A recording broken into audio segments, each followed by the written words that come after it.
మీరు ఒక వేదికపై నిలుచుండి మీ ముఖంపై వెలుగు పడుతుండగా ధనాత్మక ఆలోచనలు లోతైన ప్రభావాన్ని పంచుకోవడం ప్రారంభిస్తున్నారని ఊహించండి. ఇది శక్తివంతమైన సాధనం. ఇది మన మనస్తత్వాన్ని మాత్రమే కాకుండా మన మొత్తం జీవితాన్ని మార్చగలదు. క్షణంలో మనం తెలుసుకుంటాం, ధనాత్మక ఆలోచనలు పెంపొందించడం వల్ల కష్టాలను అధిగమించి మన కలలను సాకారం చేసుకోవడానికి పునాది పడుతుంది. ప్రవహించే కొద్దీ సానుకూలత రాజ్యంగా ఉన్న ప్రపంచాన్ని మీరుగా చిత్రిస్తారు. వ్యక్తులు కృతజ్ఞతతో మరియు ఆశతో నిండిన హృదయంతో లేవుతున్నట్లు ఊహించండి. లేని ఆటంకాలుగా కాకుండా ఎదుగుదలకు, నేర్చుకోవడానికి అవకాశాలుగా వారు చూస్తారు. సృజనాత్మకత, ధైర్యం, సహనశక్తి వంటి లక్షణాలను వెలికి తీసేలా చేస్తుంది. పదంగా మారుతుంది, వారి ఆశయాల వైపు నడిపిస్తుంది. కానీ సానుకూలత అంటే కేవలం నవ్వు పలకడం కాదు, అది అవకాశాలు వికసించే మానసిక వాతావరణాన్ని ఏర్పరచడం. మీ మీద ఆటుపోట్లు ఎదుర్కొని విజయాన్ని సాధించిన ప్రముఖుల కథలను మీరు పంచుకుంటారు. వారు కలర్పారు మరియు ఓటమిని ఎదుర్కొన్నప్పటికీ వారి ధనాత్మక ఆలోచనలు వారిని మళ్లీ లేచేలా చేశాయి.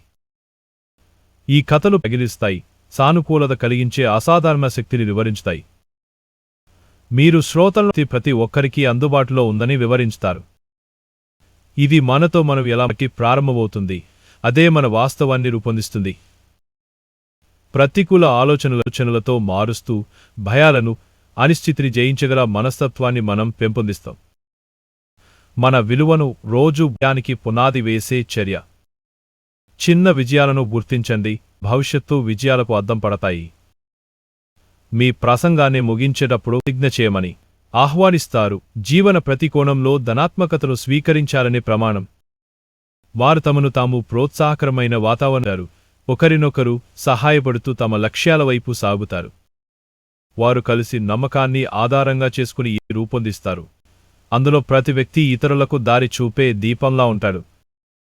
గుండె లోతుల నుండి నమ్మకంతో మీరు వారిని వదిలేస్తారు. ధనాత్మక ఆలోచనల శక్తిని ఉపయోగించినప్పుడు మనలో అపారమైన సామర్థ్యాన్ని విడుదల చేయగలం. సానుకూలత వ్యక్తిని మాత్రమే కాకుండా మనలా మార్చగలదు.